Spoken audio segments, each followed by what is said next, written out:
اعوذ باللہ من الشیطان الرجیم، بسم اللہ الرحمن الرحیم۔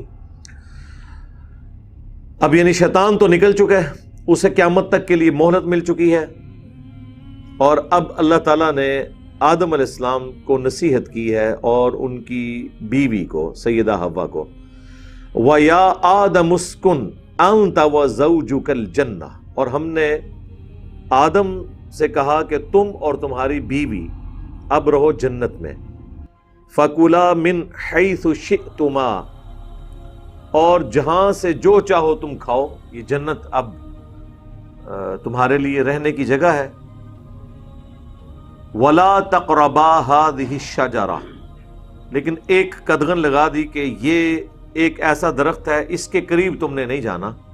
مراد یہ کہ اس کو استعمال نہیں کرنا، باقی تم پوری جنت میں سے جو چاہو استعمال کر سکتے ہو۔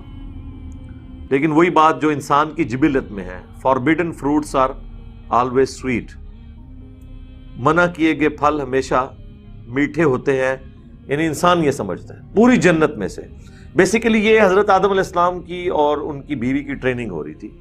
اللہ نے تو اپنی ڈیسٹنی میں مقرر کر دیا تھا کہ ان کو میں نے زمین پہ اتارنا ہے، اس کے لیے ایک ٹیسٹ رکھا گیا کہ انسان کو حق اور باطل میں تمیز کا مادہ دیا جائے، اس کے باوجود بعض اوقات انسان وقتی طور پر حق سے اناد کرتا ہے اور برائی کا راستہ اختیار کرتا ہے، لیکن اس میں اپروچ یہ ہونی چاہیے کہ جب آپ کو آپ کی غلطی پر مطلع کیا جائے تو آپ رجوع کریں اور فوراً معافی مانگ لیں۔ اسی کا نام آدمیت ہے، آدم۔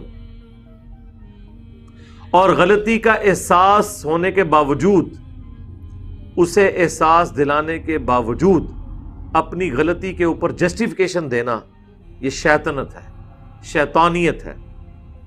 یہی کام شیطان نے کیا تھا جو ہم پچھلی دفعہ کور کر چکے ہیں۔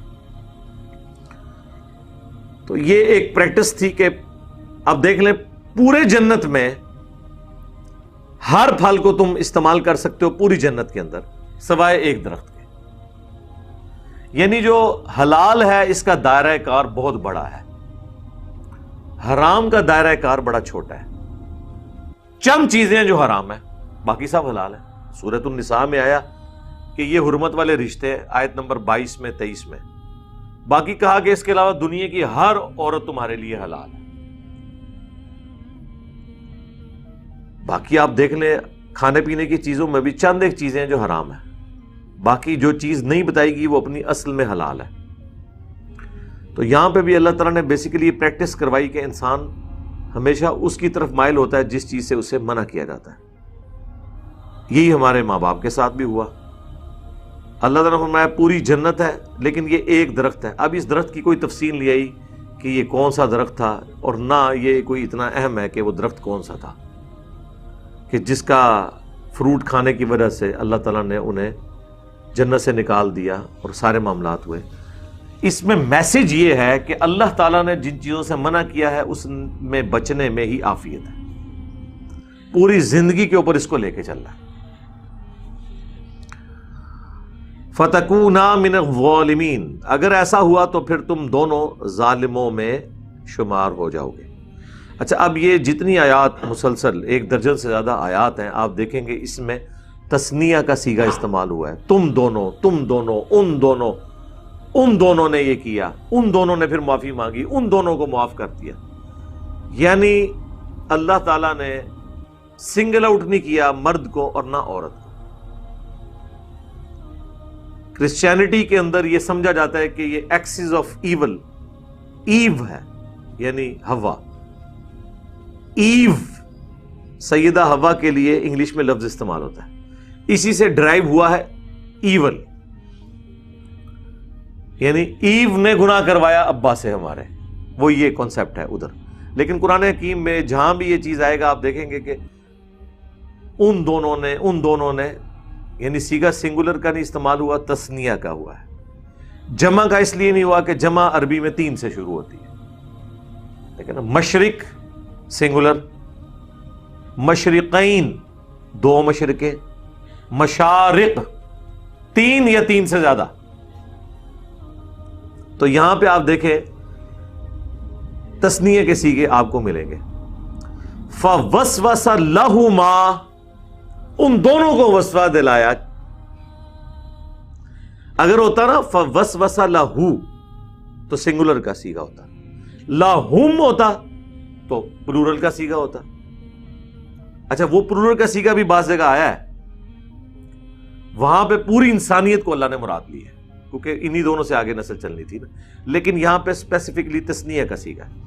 فوسوس لہما الشیطان، تو ان دونوں کو وسوسہ دلایا شیطان نے، لیبدی لہما ما وری عنہما من سوآتہما، تاکہ بے پردہ کر دے ان کے لیے جو ڈھانپا گیا تھا ان کی شرمگاہوں سے. اس سے یہ لگتا ہے کہ کوئی جنتی لباس تھا جو دونوں کو پہنایا گیا تھا، اور وہ جیسے ہی پھل کھایا ان کے جسم سے وہ لباس اتر گیا اور ان کی شرمگاہیں ایک دوسرے پر آشکار ہو گئی. یعنی یہ فربیڈن فروٹ کھانے کی وجہ سے اللہ تعالیٰ کی طرف سے ایک سزا ہوئی. اب وہ جنتی لباس کس طرح کا تھا اس کی کوئی تفصیل آئی نہیں ہے. مختلف روایتیں، اب اسرائیلی روایتوں میں ملتا ہے یہ ناخن جو ہے یہ اس جنتی لباس کی باقیات ہے. خیر میری تو نہیں عقل مانتی کہ اس طرح کا کوئی لباس ہو، یہ تو بڑا ہارڈ ہے، پورے جسم پہ تو یہ ہو، واللہ عالم. باقی اس میں صرف اتنا ہی ذکر ہے کہ ان کے جسم کے جو جنتی لباس تھا وہ اتار دیا گیا اور شرمگاہیں ان کے لیے ظاہر ہو گئی. اس میں یہ بھی شائبہ ملتا ہے کہ شاید اس سے پہلے سیکس کے حوالے سے کوئی ایجوکیشن نہیں تھی، نہ یہ پتا تھا کہ یہ چھپانے کی جگہ ہے. اللہ تعالیٰ نے یہ اس کھانے کی وجہ سے ان کے اندر یہ کمپیٹنسی پیدا ہوگی کہ ان کو اس چیز کی شناخت بھی ہوگی. اور آج بھی آپ دیکھ لیں جو کھاتے پیتے لوگ ہیں نا ان کے اندر یہ اس طرح کی چیزیں زیادہ کودتی ہیں. جس کو 2 وقت کی روٹی کی فکر ہو وہ بیچارہ ان کاموں میں نہیں پڑتا. عیاشی سارے وہ لوگ کرتے ہیں جن کے پیٹ بھرے ہوئے ہوتے ہیں، جتنا کھاتے ہیں اتنی شہوت ان کے اندر کودتی ہے. وقال، اور کہا، کس نے؟ شیطان کی طرف آ رہا ہے کہ شیطان نے جو وسوسہ دلایا تو وہ کون سا وسوسہ تھا؟ ما نہاکما، تم دونوں کو نہیں منع کیا گیا، ربکما، تم دونوں کے رب کی طرف سے، عن ہذہ الشجرہ، اس کھانے سے متعلق کہ تم نے یہ درخت کا کھانا نہیں کھانا، اس کا فروٹ نہیں کھانا، الا، مگر اس لیے، ان تکونا، کہ کہیں ایسا نہ ہو کہ تم دونوں ہو جاؤ ملکین، فرشتے، او تکونا من الخالدین، یا تم ہمیشہ کے لیے زندہ رہنے والے بن جاؤ. شیطان نے انہیں وسوسہ کیا دلایا؟ اچھا اب وہ کہتے ہیں جی شیطان کی شکل میں آیا تھا. او بھائی جس شکل میں بھی آیا تھا آپ کا اس سے کیا لینا دینا؟ وہ جی شیطان جنت کے اندر کیسے چلا گیا؟ بڑی عجیب و غریب روایتیں مشہور کی ہیں. جی سانپ کی شکل میں تھا، وہ جناب دروازے کے نیچے سے گھس گیا. بھائی اللہ تعالیٰ نے جب اسے قدرت دی تھی وسوسہ دلانے کی تو شیطان کو فزیکلی کہیں جانے کی ضرورت نہیں ہے. شیطان دنیا میں جہاں کہیں بھی بیٹھا ہو اللہ نے اسے یہ طاقت دی ہے کہ وہ کسی کے دل میں بھی وسوسہ ڈال سکتا ہے. یہ اس کو پاور دی ہے اللہ نے آزمائش کے لیے. اصل مقصد یہ کہ آپ نے اس بات کے اوپر توجہ کرنی ہے کہ شیطان انسان کو وسوسہ دلاتا کیسے ہے. اسے لمبی امیدیں دلا دیتا ہے. جینے کی خواہش ہمیشہ کے لیے یہ انسان کے اندر موجود ہے. انسان کی انسٹنکٹ میں ہے کہ وہ مرنا نہیں چاہتا، اور یہ خواہش اللہ تعالیٰ جنت میں اس کی پوری کر دے گا، ہمیشہ کی زندگی اسے مل جائے گی. ایک یہ خواہش ہے، دوسرا خدا بننے کی خواہش ہے انسان کے اندر. اسی لیے انسان نے خدائی کا دعویٰ کیا ہے. یہ خواہش بھی اللہ تعالیٰ پوری کر دے گا اس درجے میں کہ خدا کی جو کوالٹی ہے کن فیکون، کہ جو خواہش کرو وہ تمہیں مل جائے، یہ انسان کو اللہ تعالیٰ دے دے گا. البتہ خالق اور مخلوق کا فرق تو رہے گا، ظاہر ہے. یہ نہیں ہو سکتا کہ خالق اور مخلوق کا فرق ختم ہو جائے. ہماری زندگی مستعار ہے اللہ سے، اللہ کی ذاتی ہے، ہماری ادھار کی ہے. ہم بھی ہمیشہ زندہ رہیں گے لیکن اللہ کے عطا کرنے پر. اللہ کی زندگی اپنی ہے، وہ کسی کا محتاج نہیں ہے. ہماری خواہشات کی تکمیل اللہ کی وجہ سے ہوگی، کن فیکون، یہ اللہ کی عطا سے ہوگا. اللہ کی یہ کوالٹی اپنی ہے. والحی القیوم، وہ زندہ ہے، سب کو تھامنے والا ہے. اسی کے لیے میں نے ایک ٹرم ڈیوائز کی ہے منی گاڈ، اس اعتبار سے کہ اللہ تعالیٰ انسان کی وہ چھپی ہوئی خواہش، اچھا مجھے بتائیں انسان کے اندر جو یہ خواہش ہے یہ رکھی کس نے؟ اللہ نے۔ کریٹر سے بہتر کون سمجھ سکتا ہے؟ الا یعلم من خلق، کیا وہی نہ جانے گا جس نے تمہیں پیدا کیا؟ یہ آتا ہے نا سورۃ الملک میں، اسے پتا ہے اس نے کیا کیا خواہش رکھی ہے۔ سیکس رکھا ہے، اللہ نے حوریں رکھ دی ہیں۔ کھانے کی خواہش رکھی ہے، ہر کھانے کی چیز وہاں پہ موجود ہے۔ انسان کی مرضی چلے، خدائی کا دعویٰ کیوں کیا فرعون نے؟ تاکہ اس کی مرضی چلے، لوگ اس کی بات مانیں، اس کا آرڈر چلے۔ سر فرعون کو تو مصر ملا تھا، بخاری مسلم اٹھائیں، جو سب سے آخر میں جنت میں جائے گا ہزاروں لاکھوں سال کا اپنا عذاب بھگتنے کے بعد، ڈائریکٹ نہیں، صرف ایک کلمے کی برکت سے سب سے آخر میں جو جنت میں جائے گا اسے پلانٹ ارتھ سے 10 گنا بڑی جنت ملے گی۔ پلانٹ ارتھ، یہاں تو لوگ ایک ملک پہ حکومت چاہتے ہیں نا، ایک سٹی پہ حکومت چاہتے ہیں، یا زیادہ پوری دنیا پہ چاہتے ہوں گے نا۔ وہ بھی دنیا پہ ان کی حکومت نہیں ہوتی ہے، دنیا کے انسانوں پہ ہوتی ہے۔ 2/3 تو سمندر ہے، اس کے اندر مخلوقات ہیں، مخلوقات پہ نہیں ہوتی ہے۔ کسی درخت کو کوئی امریکن صدر حکم دے کہ تو فروٹ اگا سکتا ہے، لیکن سر یہ تو ہر جنتی کو وہاں پہ مل جانا ہے، 10 گنا بڑی جنت۔ یہ جو اتنی گلیکسیز دریافت ہو رہی ہیں یہ سرکار ہمارے لیے ہیں، یہ ہمارے باپ کی میراث ہے، انشاءاللہ ہمیں ملنے والی ہیں انشاءاللہ تعالی۔ تو وہاں پہ انسان کا حکم چلے گا، موت نہیں آئے گی، حکم چلے گا، ہمیشہ کی زندگی مل جائے گی، اور کیا چاہیے؟ سب کچھ مل گیا۔ بخاری مسلم دونوں میں آتا ہے کہ جنتی جب جنت میں جائیں گے تو اللہ تعالیٰ کی طرف سے ندا دی جائے گی، مسلم میں تو ذرا تفصیل کے ساتھ ہے، تمہیں مبارک ہو، آج کے بعد کبھی موت نہیں آئے گی، ہمیشہ زندہ رہو گے، آج کے بعد بوڑھے نہیں ہوگے، ہمیشہ جوان رہو گے، آج کے بعد کوئی بیماری تمہیں نہیں آئے گی، ہمیشہ خوشحال رہو گے، اور چوتھی چیز، اب اللہ تم سے ناراض کبھی نہیں ہوگا۔ یار یہ سب سے بڑی تلوار ہے جو ایک انسان کے اوپر لٹک رہی ہے۔ پوری زندگی بولین الجبرا ہے، 0 1 0 1 0 1۔ میں نے یہ ادھر 1 کر دینا ہے کیونکہ اس پہ اللہ کی رضامندی ہے اور ناراضگی نہیں ہے، یہاں میں نے 0 کر دینا ہے کیونکہ یہ اللہ نے منع کیا ہے۔ یہ جو ٹینشن کی زندگی ہے جو صحیح مسلم میں آئے کہ مؤمن کے لیے دنیا قید خانہ ہے اور کافر کے لیے جنت ہے۔ قید خانہ ہے نا اس حوالے سے، ویسے تو حسنہ ہے سرکار، ہم سے کوئی پوچھے ہم قید خانے میں بھی جنت میں رہ رہے ہیں، یعنی میں تو اس وقت دنیا میں جو بڑے بڑے قید خانوں میں زندگی گزار رہے ہیں ان میں سے میں ایک ہوں، میں ایک آزاد زندگی نہیں گزار سکتا، ونریبل ہوں نا، دعوت کے والے سے بزرگان دین اور ان کے ماننے والوں سے خطرات لاحق ہے، کافروں سے نہیں، بزرگان دین کے ماننے والوں سے۔ لیکن جو فی دنیا حسن ہے کہ دنیا میں اللہ تعالیٰ آپ کو ایک غنی کر دیتا ہے، آپ گاڈ اورینٹڈ ہو جاتے ہیں، اللہ کی طرف متوجہ ہوتے ہیں، تو دنیا میں تکلیف جھیلنا آسان ہو جاتا ہے۔ تکلیفیں ختم نہیں ہونی، اگر ہونی ہوتی تو پیغمبروں کی ختم ہو جاتی، حسین ابن علی کی ختم ہو جاتی، نہیں ختم ہوئی، جھیلنا آسان ہو جائے گا۔ اسی کو کہا گیا فی الدنیا حسنہ وفی الآخرۃ حسنہ، تو پھر واقعی وہ اپنی پرفیکٹ ڈیفینیشن میں حسنہ ہوگا۔ دنیا ناقص ہے، آخرت پرفیکٹ ہے۔ اس کی ایک اور بڑی مثال ہے، دنیا میں آپ جتنی مرضی محنت کر دیں، جو آپ کا مقدر ہے وہ آپ کو ملے گا۔ یہ ہو نہیں سکتا کہ جو آپ نے محنت کی ہے ایگزیکٹلی اتنا آپ کو ملے۔ یہ ہو سکتا ہے کہ آپ نے کم محنت کی، زیادہ مل گیا،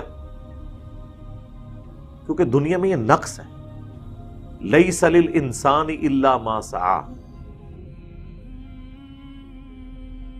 یہ آخرت کے بارے میں ہے، دنیا کے بارے میں نہیں ہے۔ جو انسان کوشش کرتا ہے اس کے لیے وہی ہے۔ آخرت میں ایسا نہیں ہے، دنیا میں اگر کسی نے ایفرٹ پٹ کی ہے نا، ایٹ لیسٹ اتنا تو اسے ملے گا، بلکہ اتنا بھی نہیں۔ قرآن نے کہا 10 گنا، اور کسی کے لیے 700 گنا، کسی کے لیے اس سے بھی زیادہ۔ آخرت میں یہ نقص نہیں ہوگا، یہ دنیا کا نقص ہے کہ ایک بندہ ایفرٹ کرتا ہے، کامیاب ہو بھی سکتا ہے، ناکام بھی ہو سکتا ہے۔ آخرت میں اس نے کامیاب ہونا ہی ہونا ہے، 10 گنا اس کو ملنا ہے کم از کم۔ اسی بات کو اللہ تعالیٰ یقین دلانے کے لیے نا بار بار آخرت کے بارے میں کہتا ہے اللہ تعالیٰ اپنے وعدے کی خلاف ورزی نہیں کرتا. یہ بات کیوں کہتا ہے اللہ؟ دنیا کے لیے تو نہیں کہتا، کیونکہ دنیا کے بارے میں تو اللہ نے کہہ دیا انہیں اپنی مرضی سے دینی ہے، اس لیے دنیا میں اللہ نے وعدہ بھی نہیں کیا ہوا اس طرح کا. آخرت کا اللہ کا وعدہ ہے کہ نہ رسولوں کے وعدے جھوٹے ہوں گے، نہ اللہ کا وعدہ جھوٹا ہوگا. جس نے محنت کی ہے، یہ اکثر لوگ کہہ دیتے ہیں نا منو تو اللہ نے جہنم ہی جی سٹ رہا ہے، نعوذ باللہ. کبھی بھی نہیں یہ کہنا چاہیے. بخاری مسلم کی حدیث ہے میں اپنے بندے کے گمان کے قریب ہوں جیسا میرے بارے میں گمان کرے. لیکن چھڑا گمان ہی نہیں، نرا گمان نہیں، ایفرٹ پٹ کرنے کے بعد. میں نے دیکھا کہ یہ لوگ بڑے کانفیڈنٹ ہیں، دھڑلے سے برائیاں کرتے ہیں اور کہتے ہیں نہیں جی اللہ بخش دے گا، مجھے پتا ہے. تنوں کچھ بھی نہیں پتا ڈنگرا، کچھ بھی نہیں پتا. اگر یہ بات ہوتی تو پیغمبر ڈرا کے جاتے. ہاں پوری ایفرٹ پٹ کرنے کے بعد اگر آپ سے کوئی پوچھے کہ ہاں جی آپ کو یقین ہے آپ نے جنت میں جانا ہے، تو آپ کہا کریں انشاءاللہ مجھے یقین ہے کہ میں نے جنت میں جانا ہے، کیونکہ میرے پیغمبر کا وعدہ سچا ہے، میرے رب کا وعدہ سچا ہے کہ جو پیغمبروں کی پیروی کریں گے ہم انہیں جنت میں بھیجیں گے. یہ قصہ آدم اور ابلیس جب شروع میں آیا ہے سورۃ البقرہ میں، تو اللہ تعالیٰ نے کیا فرمایا کہ قُلْ نَهْبِطُوا مِنْهَا جَمِيعًا، پھر ہم نے آدم اور اس کی بیوی سے کہا تم سب کے سب زمین میں اتر جاؤ. فَإِمَّا يَأْتِيَنَّكُم مِّنِّي هُدًى، اب جب کبھی بھی کوئی میری طرف سے ہدایت کی کتاب تمہارے پاس آئے گی، فَمَن تَبِعَ هُدَايَ فَلَا خَوْفٌ عَلَيْهِمْ وَلَا هُمْ يَحْزَنُونَ، جو بھی قرآن کی یا کتابوں کی پیروی کر لیں گے پیغمبروں کی، انہیں قیامت کے دن نہ کوئی خوف ہوگا نہ کوئی غم. اور جو اللہ کی آیات کو جھٹلائیں گے وہ ہوں گے اہل جہنم، رہیں گے اس میں ہمیشہ ہمیشہ. اللہم اجرنا من النار، اللہم انا نسألک جنت الفردوس مع النبیین والصدیقین والشہداء والصالحین، آمین. تو وہاں پہ دیکھ لیں اللہ نے وعدہ کر دیا ہے آخرت میں کوئی نقصان نہیں. اس لیے آپ دیکھیں جگہ جگہ قرآن میں یہ بھی آتا ہے ہم کسی کے عمل کرنے والے کے عمل میں کمی بھی نہیں کریں گے، اس کو کوئی نقصان بھی نہیں ہوگا. یہ اس لیے کہا جاتا ہے کہ دنیا میں یہ رول نہیں ہے نا. انسان کو وسوسہ آ سکتا تھا کہ اگر محنت کا رزلٹ ہی نکلنا ہے تو ڈاکٹر طاہر القادری صاحب نے تھوڑی محنت کی ہے، وزیر اعظم تو کوئی نہیں بنے. ہاں کسی کو خیال آ سکتا ہے نا، ہر حربہ انہوں نے استعمال کیا ہے.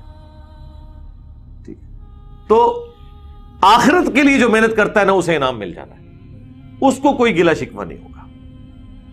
اب یہ انسان کے اندر خواہشات کچھ چھپی ہوئی ہیں، وہ پوری ہونی ہے جنت میں جا کے، لیکن خواہشات اندر موجود ہیں. یہ ساری باتیں مجھے اس لیے ذہن میں آئی، یہ بڑی ایک بعض اوقات چیز سمجھ نہیں آتی ہے کہ جب انسان کو فرشتوں نے سجدہ کر دیا، اب انسان کو کون سی چیز ہے جو وسوسہ دلا رہی ہے کہ وہ فرشتہ بننے کی خواہش کر رہا ہے؟ بھئی تیرا مرتبہ تو بڑا اونچا ہے، تو کیوں اپنے آپ کو گرا رہا ہے؟ اور دوسری بات او تکونا من الخالدین، کہ یا تم ہمیشہ رہنے والوں میں شامل نہ ہو جاؤ. یہ وہ چیز ہے کہ انسان ہمیشہ رہنا چاہتا ہے. انسان کو یہ پتہ چل گیا تھا کہ موت مجھے آنی ہے. شیطان نے اسے یہ وسوسہ دلایا کہ اگر یہ درخت کا تو نے پھل کھا لیا تو جو بھی اسے کھائے گا اسے موت نہیں آئے گی، وہ فرشتوں کی طرح ہو جائے گا. کیونکہ فرشتوں کو بھی موت نہیں آنی، وہ قیامت کی موت تو آنی آنی ہے، ہمیشہ کی زندگی ہے ان کے لیے. تو انسان کے اوپر جزوی فضیلت فرشتوں کو یہ حاصل ہے. موت بہرحال ایک نقص تو ہے نا دنیا کے اعتبار سے، یہ تو نیک بندہ بھی پسند نہیں کرتا موت کو. صحیح بخاری کی حدیث ہے نا، حدیث قدسی، کہ اللہ تعالیٰ فرماتا ہے، نبی علیہ السلام کہتے ہیں، وہ جو حدیث ہے ہاتھ بن جاتا ہوں پاؤں بن جاتا ہوں، وہ والی حدیث، اس میں یہ بھی الفاظ ہے، اللہ تعالیٰ فرماتا ہے کہ مجھے کسی بات سے اتنا تردد نہیں ہوتا جتنا تردد مجھے ہوتا ہے جب میں اپنے نیک بندے کی روح کو قبض کرنے لگتا ہوں. کیونکہ وہ بھی تو دنیا میں رہنا چاہتا ہے نا، کون نہیں رہنا چاہتا. اچھی صحت والی زندگی اللہ سے مانگنی چاہیے. جتنی زندگی زیادہ ہوگی آپ اتنی زیادہ نیکیاں کر سکتے ہیں. رذیل عمر تک نہ پہنچایا جائے وہ تو دعا ہے، وہ ایک الگ چیز ہے. ورنہ زیادہ زندہ رہنے کی خواہش تو انسان کو ہوتی ہے نا. یار موسیٰ علیہ السلام نے نہیں تھا تھپڑ مار دیے اسرائیل کو، بخاری مسلم میں آتا ہے. تو وہ زندہ رہنے کی خواہش تو انسان کے اندر موجود ہے. تو یہ ایک جزوی فضیلت ہے جو انسان نے یہ نہیں دیکھا کہ مجھے اللہ تعالیٰ نے اپنی برگاہ میں مقرب بنایا، فرشتے میرے لیے گرا دیے ہیں سجدے میں تعظیماً، عبادت کا سجدہ نہیں تعظیم کا، تو اب میں نے کون سی ایسی چیز میں سے حاصل کرنی ہے. لیکن یہ انسان کی انسٹنکٹ میں ہے. اور اسی چیز کو اللہ کے نبی علیہ السلام نے بخاری مسلم میں حدیث ہے، ہمیشہ اپنے سے نچلے لوگوں کی طرف دیکھا کرو، یوں تمہیں اللہ کی نعمتوں پر قناعت اور صبر نصیب ہوگا. اوپر نہیں دیکھنا اپنے سے. حالانکہ انسان اوپر تھا، پھر بھی انسان نے اپنی ایک کمزوری دیکھی کہ مجھے تو موت آنی ہے، اور یہ فرشتے کے اندر کوالٹی، بس وہ ایک کوالٹی دیکھی، باقی ساری چیزیں بھول گئے اور وہ فروٹ کھا لیا. یہاں بھی آج تک لوگ کہہ رہے ہیں جی وہ آب حیات ہوتا ہے کوئی، وہ حضرت خضر نے پی لیا ہوا ہے، اور تہاڈا خضر کدوں نہ مار دیتا ہے، میں وہ خضر ہے ہی کوئی نہیں سی، میرے ہاتھوں مریا تہاڈا خضر. ٹھیک ہے نا، میں نے تو کتنے دلائل رکھے ہیں یار خدا کے لیے، خضر کو آپ نے مروا دیا میرے ہاتھوں. کیونکہ قرآن میں ہے سورہ آل عمران میں کہ جب میرا وہ پیغمبر آ جائے تو اے نبیو تم سب نے اس کی مدد کرنی ہے اور اس کا ساتھ دینا ہے. ٹھیک ہے، اور اگر تم اس وعدے سے پھرے تو اللہ تعالیٰ نے کہا کہ تم بھی فاسقوں میں شمار ہو جاؤ گے، تم ایک دوسرے پہ گواہ ہو جاؤ، میں بھی تم پہ گواہ ہوتا ہوں. تو آپ مجھے بتائیں کہ غزوہ بدر میں صحابہ اکرام مہاجرین اور انصار تو پروانہ وار حضور پہ اپنی جان نثار کر رہے تھے، خضر اس ٹائم کتنے سی؟ ہاں اے منو دسیا جائے، حضرت طلحہ کا ہاتھ زخمی ہو گیا احد کے اندر تیر روکتے ہوئے، خضر کتنے سی؟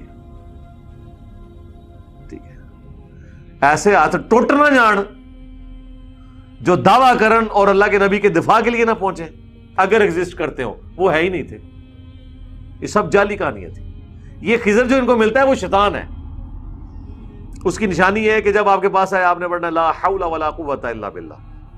ٹھیک ہے، اگر آپ کو یہ یاد نہیں ہے تو آپ نے کہتے ہیں نہ میں بابی، نہ میں بابی، میں ہوں مسلم علمی کتابی، پھر بھی نٹ جائے گا انشاءاللہ. یہ پریکٹیکلی ہوا ہے نا جی. وہ آپ پتہ یہ شاہ دولے کی چوئی ہے نا، پکڑ لے نا کسی کو، آج کل تو وہ واردات بھی کر رہی، شاہ جی نے کام بھی پا چھڑے ساڑھے. تو یہ شاہ دولے کی جو چوئی ہیں نا، یہ بھیک مانگتی ہیں اور پھر آپ کو پکڑ لیتے ہیں، وہ چھوڑتے نہیں اس وقت تک جب تک کہ آپ وہ بھیک دے نہ دیں. تو میرے سسر مجھے بتانے لگے، بلکہ تو کافی عرصہ پہلے انہوں نے مجھے یہ بات بتائی کہ وہ میرے دروازے پہ آ کے وہ کھڑا ہو گیا، اٹھ ہی نہیں تھا رہا نا، بیلنے دے دروازہ کھٹایا، کہتے میں نے باہر نکل کے میں وابی ہاں، بھاگ گیا. ٹھیک ہے، وابی کہنے بھاگ گیا، اللہ تو نہ میں وابی نہ میں بابی کیتے ہی نہیں سی. تو وہ یعنی اتنی عقل شاہ دولے کی چوئیوں کو بھی ہے کہ جو توحید کے ماننے والے ہیں وہ ہمارے ڈرامہ بازی میں نہیں آئیں گے. مولویوں کو نہیں عقل، شاہ دولے دی چوئیاں نو جنی عقل ہے نا انہی بھی نہیں تانوں آیا عقل، انی انہوں بھی سمجھ ہے کہ اے بابیاں دے مننے والے نہیں کہ میرے کو ڈر جا. کانفیڈنس، ایک توحید آپ کو کتنا کانفیڈنس دے دیتی ہے. تو یہ بعض اوقات انسان کے اندر یہ کمزوری آ جاتی ہے، اس وجہ سے وقتی طور پہ ان کا اس طرف گمان گیا، شیطان نے کام ڈالا، وہ رنگا لگ گیا. وَقَاسَمَهُمَا إِنِّي لَكُمَا لَمِنَ النَّاصِحِينَ، اور وہ ان دونوں کے سامنے قسمیں کھا کے کہنا شروع ہو گیا کہ میں بے شک بالضرور تمہارے بڑا خیر خواہ ہوں، تمہیں نصیحت کرنے والا ہوں. یعنی قسمیں اٹھا کے. یہاں پہ بھی آپ دیکھتے ہیں نا کہانیاں سنا رہے ہوتے ہیں، رب کی عزت کی قسم، اور واقعہ کس کا سنا رہے ہوتے ہیں؟ نبی اسلام کی وفات کے جو 500 سال بعد آ رہا ہے. بھائی اس کا رب اور رسول کے ساتھ کیا لینا دینا کہ آپ قسمیں اٹھا کے اس کے بارے میں کلیم کریں؟ یعنی قسم کھا کے تو آپ صحابہ اور اہل بیت یا پیغمبروں کے بارے میں کلیم کر سکتے ہیں نا، جن کے پیچھے قرآن کھڑا ہوا ہے، اللہ کے نبی کے فرامین کھڑے ہوئے ہیں. جو بندے ہی بعد میں آ رہے ہیں ان کے بارے میں آپ کہہ رہے ہیں کہ جی جناب یہ ہو گیا وہ ہو گیا، اور ساتھ بھی وہ کہتے ہیں رب کی عزت کی قسم.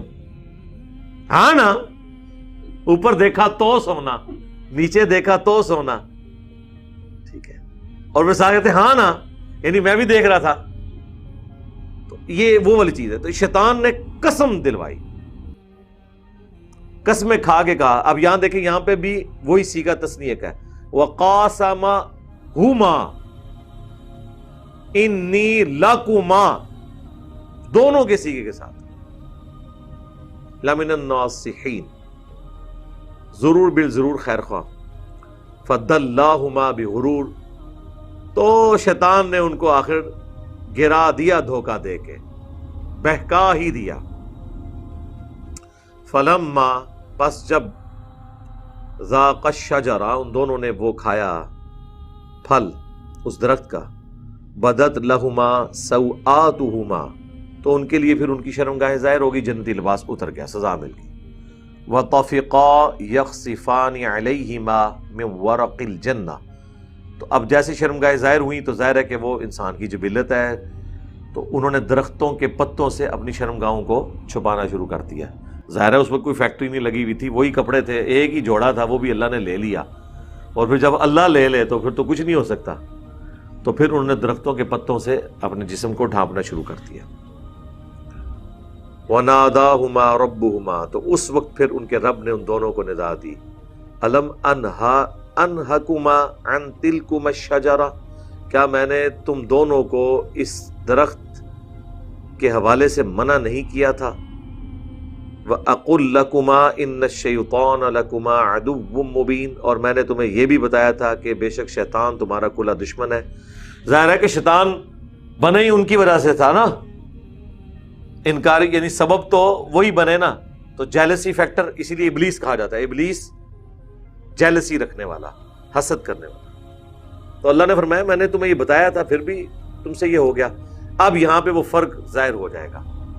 یہی سوال اللہ تعالیٰ نے شیطان سے کیا تھا جو پچھلی دفعہ آیا تھا، کہ شیطان سے اللہ نے فرمایا تھا تجھے کس چیز نے منع کیا جب میں نے تمہیں حکم دیا تھا کہ تم اس کو سجدہ کرو، آدم کو۔ اور یہاں پہ بھی اللہ تعالیٰ کیا فرما رہا ہے کہ تم دونوں کو میں نے بتایا تھا شیطان کھلا دشمن ہے، پھر تم نے کیوں وہ درخت کھایا؟ شیطان نے جواب دیا تھا میں اس سے بہتر ہوں۔ آدمی کا جواب سنیں کیا ہے، اور دیکھ لیں کہ ہم آدم کے ساتھ ہیں یا شیطان کے ساتھ ہیں۔ قالا، ان دونوں نے کہا ربنا ظلمنا انفسنا، اے ہمارے رب ہم نے ظلم کیا اپنی جانوں پر، وَإِن لَّمْ تَغْفِرْ لَنَا، اور اگر تو نے ہمیں معاف نہ کیا، وَتَرْحَمْنَا، اور ہم پر رحم نہ فرمایا، لَنَكُونَنَّ مِنَ الْخَاسِرِينَ، تو ہم ضرور بالضرور خسارہ پانے والوں میں ہو جائیں گے۔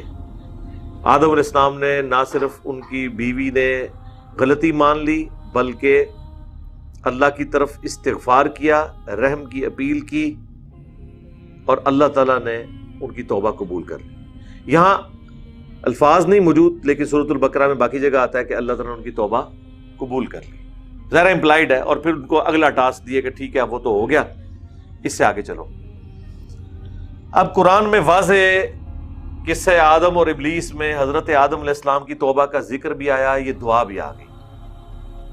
اس دعا کے ہوتے ہوئے فضائل اعمال کے اندر جو کچھ لکھا ہوا ہے المستدرک للحاکم کے حوالے سے، جو بریلوی اور دیوبندی دونوں بیان کرتے ہیں، اور بڑی ہوشیاری کے ساتھ فضائل اعمال والے بابا جی نے عربی میں نیچے لکھا ہوا ہے کہ یہ حدیث ضعیف ہے، لیکن وہ عربی میں لکھا ہوا ہے، اور پھر پوچھیں گے نہیں جی ضعیف حدیث ہم فضیلت میں لیتے ہیں، کیونکہ کلمے کی فضیلت ہے کہ آدم علیہ السلام نے نبی علیہ السلام کے وسیلے سے دعا مانگی اور توبہ قبول ہوئی۔ اللہ نے پوچھا تجھے کیسے پتہ چلا؟ تو اللہ تعالیٰ سے عرض کی انہوں نے کہ میں نے تیرے نام کے ساتھ کلمے میں وہ نام لکھا ہوا دیکھا تھا، تو میں تجھے اس کا وسیلہ پیش کرتا ہوں۔ اچھا، وہ کہتے ہیں ہم یہ کلمے کی فضیلت میں یہ پیش کر رہے ہیں۔ یہ جتنے فضائل بیان کرتے ہیں نا ضعیف روایتوں سے، بناتے تو اس سے عقیدہ ہیں، پھر آگے عقیدہ تو خود بخود بن گیا نا کہ آپ نے پھر وہ آگے نبی علیہ السلام تک نہیں نہ رہتے، بزرگوں کے بھی واسطے وسیلے ڈالتے ہیں۔ ہمیں کہتے ہیں ہم فضیلت میں لے رہے ہیں ان کی فضیلت میں، اور خود اس سے عقیدہ بنا لیتے ہیں۔ آپ کو سمجھ آئی کتنی بڑی دو نمبری ہے؟ بتا رہے فضیلت ہو تو پھر فضیلت بھی رکھو، گھڑتے عقیدہ ہو، اور اس سے بھی آگے چلے جاتے ہیں، اپنی مرضی کی چیزیں مانتے ہیں۔ اب دیوبندیوں سے کہیں کہ انگوٹھے چومنے والی روایتیں بھی تو ہیں، فضائل میں لے لو نا، کہ حضرت ابوبکر صدیق نے کہا کہ جو انگوٹھے چومے گا میں جو ہوں، نبی علیہ السلام نے مجھے گارنٹی دی ہے کہ اللہ کے نبی علیہ السلام اس کی شفاعت کریں گے، تو وہ کہیں گے نہیں جی وہ بریلوی کرتے ہیں، ہم نے نہیں چومنے۔ تو فضیلت، یہ فضیلت تو اس میں نقل ہوئی ہے نا۔ اب فضیلت یہاں تک نہیں رہی، انہوں نے اسے عقیدہ بنایا کہ اس سے شفاعت ملے گی، اگلا عقیدہ یہ کہ جو چوم نہیں رہا اس میں بغض ہے. کہتے ہیں دیکھیں دو بندوں کے سامنے آپ نبی علیہ السلام کا نام لے رہے ہیں, ایک انگوٹھے چوم رہا ہے ایک نہیں چوم رہا, تو عاشق رسول کون ہے؟ بھائی عاشق رسول وہ ہے جو درود شریف پڑھ رہا ہے, کیونکہ نبی علیہ السلام نے تو اس کا حکم دیا تھا. جو جامعہ ترمذی میں حدیث ہے, جس شخص کے سامنے میرا ذکر ہو اور مجھ پر درود نہ پڑے وہ کنجوس ہے. اللہم صلی علی محمد وعلی آل محمد. اور ترمذی میں اور حاکم میں موجود ہے, وہ برباد ہو جائے وہ شخص جس کے سامنے میرا ذکر ہو مجھ پر درود نہ پڑے. اللہم صلی علی محمد وعلی آل محمد. ایک مجلس میں ایک دفعہ پڑھ لینا کافی ہے. انگوٹھے چومنے کے اوپر زور ہے, صلی اللہ علیہ وآلہ وسلم کہنے کے اوپر نہیں ہے. اور درود شریف بھی پڑھیں گے تو آدھا صلی اللہ علیہ وسلم وآلہ وسلم بہت تھوڑے لوگ پڑھتے ہیں, ٹریننگ میں نہیں. ہاں شیعہ کے ہاں یہ اسٹیبلش ہے وآلہ کے ساتھ پڑھتے ہیں. تو جو کام کرنے والا تھا وہ کیا نہیں اور عقیدے بنا لیے, اور باقاعدہ دعائیں لکھی ہوئی ہیں, پھر وسیلہ اور پتہ نہیں کیا کچھ بناتے ہیں. وسیلے کو ہم بھی مانتے ہیں لیکن یہ والا پنجابی والا وسیلہ نہیں. اس کے لیے میری یوٹیوب کے اوپر ویڈیو دیکھ لیں, وسیلے کے نام پر دھوکہ, وسیلہ اور توسل کے صحیح احکام و مسائل, قبر رسول سے شفاعت, مجھے اپنے بعد تم سے شرک کا خوف نہیں ہے. یہ ساری ویڈیوز ہیں جو میں نے اسی ٹاپک کو کور کیا. توحید سے متعلق 10 دھوکے. تو قرآن میں واضح آ گیا ہے, یہ اتنی امپورٹنٹ دعا تھی یار. 7 دفعہ قصہ آدم اور ابلیس ذکر ہوا ہے. اللہ تعالیٰ نے 7 جگہ مس کر دی ہے وہ دعا جو حاکم کے اندر آ گئی ہے. یہ تو بہت بڑی چیز تھی. دعا تو قرآن میں ہی آئی ہوئی ہے. جب یہ دعا دکھاتے ہیں نا, پتہ ہے وہ کیا کہتے ہیں؟ ایوی سی نالو بھی پڑی سی. اللہ دے بندے ہو, ایک کام تھوڑے مولوی کر دینے. صحابہ نے کبھی یہ کام نہیں کیا کہ ربنا آتینا فی الدنیا حسنہ وفی الآخرۃ حسنۃ وقنا عذاب النار کے بعد پڑھے وقنا عذاب القبر وقنا عذاب الحشر. انہوں نے سمجھا کہ حضرت آدم علیہ السلام وقنا عذاب الحشر وقنا عذاب القبر پڑھتے سن نال. انہوں نے یہی پڑھا تھا جو دعا ذکر ہو گئی. تمام انبیاء کی دعائیں آپ دیکھ لیں, کوئی واسطے وسیلے اس کے اندر نہیں ہیں. 40 سے زیادہ دعائیں آئی ہیں ربنا کے ساتھ پیغمبروں کی. تو آپ سے کہیں گے نہیں دیکھیں جی پیغمبر اس لیے ذکر نہیں کرتے تھے, پیغمبر اور اللہ تو ڈائریکٹ ہوتا ہے نا جی. اچھا, تو اس کا مطلب یہ ہے کہ پیغمبر اپنے ساتھ جوڑنے آئے تھے لوگوں کو, اللہ کے ساتھ جوڑنے نہیں آئے تھے. سرکار یہ کتنی بڑی بات آپ کر رہے ہیں. قرآن میں اللہ نے سورہ آل عمران میں فرمایا کبھی ایسا نہیں ہوا کہ ہم کسی پیغمبر کو کتاب, حکم, نبوت دے کر بھیجیں اور وہ لوگوں سے یہ کہنا شروع کر دے کہ لوگوں میرے بندے بن جاؤ اللہ کو چھوڑ کر, بلکہ وہ تو کہے گا کونو ربانیین, تم سب کے سب اللہ والے بن جاؤ. اللہ تو کہہ رہے ہیں پیغمبروں نے تو کبھی کیا ہی نہیں ہے کہ انہوں نے کہا کہ ہمیں بیچ میں ڈال لو. وہ تو اللہ کے ساتھ جوڑنے کے لیے آتے ہیں. اور پھر ہمارے پیغمبر سے تو اللہ نے کہلوا دیا. رمضان کے اوپر پورا ایک رکوع ہے سورۃ البقرہ میں, اس کے سینٹر میں آیت ہے وَإِذَا سَأَلَكَ عِبَادِي عَنِّي فَإِنِّي قَرِيبٌ. اور اے میرے نبی, جب میرے بندے آپ سے میرے بارے میں پوچھتے ہیں تو آپ فرما دو کہ میں تمہارے بالکل قریب ہوں. اجیب الدعوۃ الداعی اذا دعان, ہر پکارنے والے کی پکار کو سنتا ہوں جب وہ مجھے پکارتا ہے. لیکن شرط ہے فَلْيَسْتَجِيبُوا لِي وَلْيُؤْمِنُوا بِي. اسے بھی چاہیے, لوگوں کو بھی چاہیے کہ میرا حکم مانے, مجھ پر ایمان لائیں جیسا کہ ایمان لانے کا حق ہے, تاکہ وہ کامیاب ہو سکے, رشد و ہدایت پا سکے. بڑی مزے کی بات ہے. باقی جتنے فقہی احکام و مسائل ہیں نا عقائد نظریات کے حوالے سے, اس میں پتہ ہے قرآن میں کیا لفظ ہے؟ یسألوکا. اے میرے نبی تم سے پوچھتے ہیں, تم سے پوچھتے ہیں چاند کے بارے میں, تم سے پوچھتے ہیں قتال کے بارے میں. تو اللہ تعالیٰ فرماتا ہے قل, اے نبی ان سے فرما دو. لیکن سرکار جب آئی نہ بندے اور اللہ کے ریلیشن شپ کی باری, تو اللہ نے اپنے نبی کو بھی بیچ میں سے نکال دیا. اور یس آلو کا نہیں آیا وَإِذَا سَأَلَكَ عِبَادِي, جب تجھ سے پوچھتے ہیں میرے بندے میرے بارے میں. وَإِذَا سَأَلَكَ عِبَادِي أَنِّي, اب میرے بندے میرے متعلق تم سے پوچھتے ہیں تو فرماؤ میں تمہارے بالکل قریب ہوں, ہر پکارنے والے کی پکار کو سنتا ہوں جب وہ مجھے پکارے. اب اس موقع پہ تو کہنا چاہیے تھا جب مجھے وہ واسطے ڈالے، جب وہ فلاں دربار پہ جائے، وہ یہ کرے وہ کرے، فإنی قریب، میں بالکل قریب۔ پھر آپ کو مثالیں دیتے ہیں، کہتے ہیں وہ دیکھیں جی چھت پہ اوپر جانے کے لیے سیڑھی کی ضرورت ہے، سیڑھی کے بغیر آپ اوپر جا نہیں سکتے، تو ڈائریکٹ اللہ تک کیسے پہنچ سکتے ہیں؟ سر سیڑھی اللہ نے بتا دی ہے نا کہ میرے تک پہنچنے کی سیڑھی یہ ہے کہ مجھے پکارنا ہے، اور کس طریقے پہ؟ جو پیغمبر نے سکھایا۔ اس میں واسطے وسیلے کہاں سے آ گئے؟ وہ کہتے ہیں نہیں دیکھیں نا جی آپ بغیر سیڑھی کے تو اوپر نہیں جا سکتے، تو آپ بزرگوں کے بغیر اللہ تک کیسے پہنچ سکتے ہیں؟ بھئی چھت پہ تو نہیں آپ جا سکتے، لیکن اللہ کے لیے آپ اس طرح کی مثال دیں گے تو قرآن میں تو جگہ جگہ ہے اللہ تعالیٰ کے لیے کوئی مثال بیان نہ کرو، وَلَا تَقُولُوا عَلَى اللَّهِ إِلَّا الْحَقِّ، صرف وہی کہو جو حق پر مبنی۔ تو اس میں نے ان کے لیے ایک پھکی اینٹی وینم تیار کیا ہوا ہے، اور ٹائم قیامت تک کے لیے اس کا جواب دو کہ دنیا میں ساری مخلوقات مل کے اگر کسی جج کے سامنے گواہی دے دیں کہ یہ شخص مجرم ہے، دنیا کی عدلیہ اس کے خلاف فیصلہ دے دے گی، لیکن زمین و آسمان کی ساری مخلوقات مل کے کسی بے گناہ کے بارے میں اللہ کی بارگاہ میں مقدمہ قائم کر دیں، کیا اللہ بھی سزا دے گا؟ نہیں۔ تو اس کا مطلب ہے اللہ کے لیے آپ مثال بیان نہیں کر سکتے۔ دنیا میں آپ جج کی مثال ہی بیان کریں گے نا، جبکہ اللہ تعالیٰ نے انسانیت کو میگنا کارٹا دے دی ہے، وَإِذَا سَأَلَكَ عِبَادِي عَنِّي فَإِنِّي قَرِيب۔ اللہ تو خود کہہ رہا ہے کہ میں قریب ہوں، کوئی نہیں بیچ میں چیزیں ڈال رہا، آپ خود اللہ کے اوپر جھوٹ باندھ رہے ہیں۔ ہاں دعا کا پروٹوکول ہے، اور جامع ترمذی میں حدیث ہے جو شخص اللہ کا ذکر اور دعا کرنے سے پہلے اللہ کا ذکر اور دروشی پڑھ کے متوجہ ہوتا ہے، اللہ تعالیٰ اس کی دعا قبول کرتا ہے۔ یہ چیز ہے، جامع ترمذی میں 593 نمبر یہ حدیث ہے۔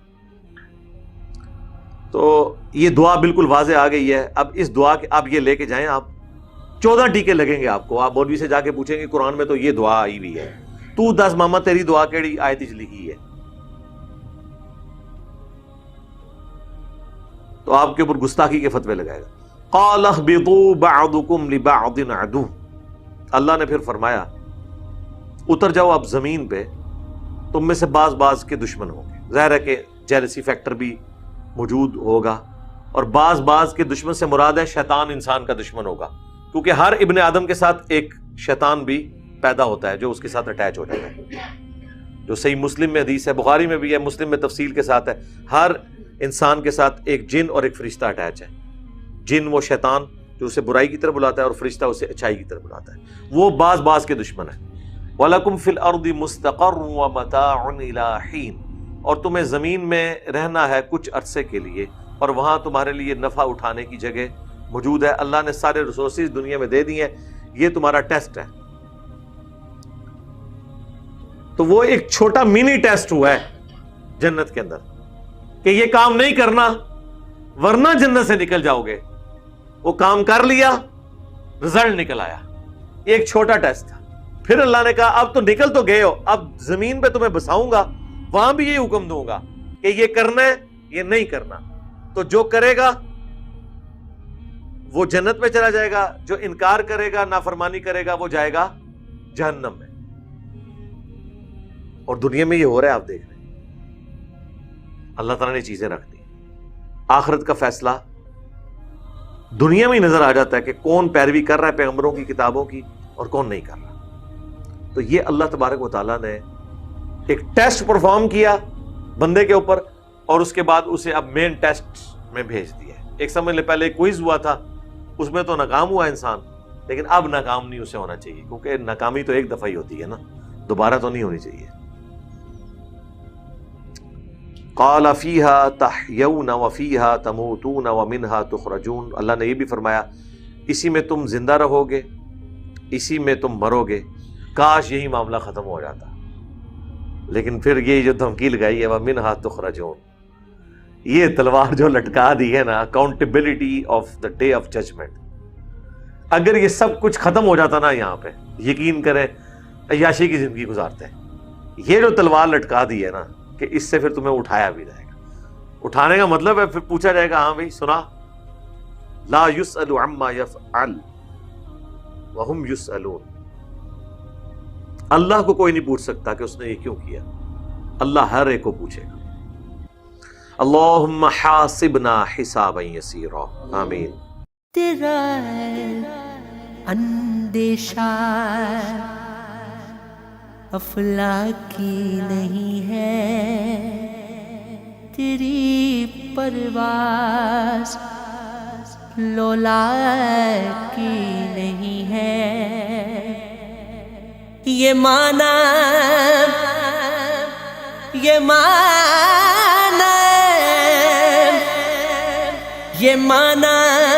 اسد شاہینی ہے تیری آنکھوں میں باقی نہیں ہے. وہ میرا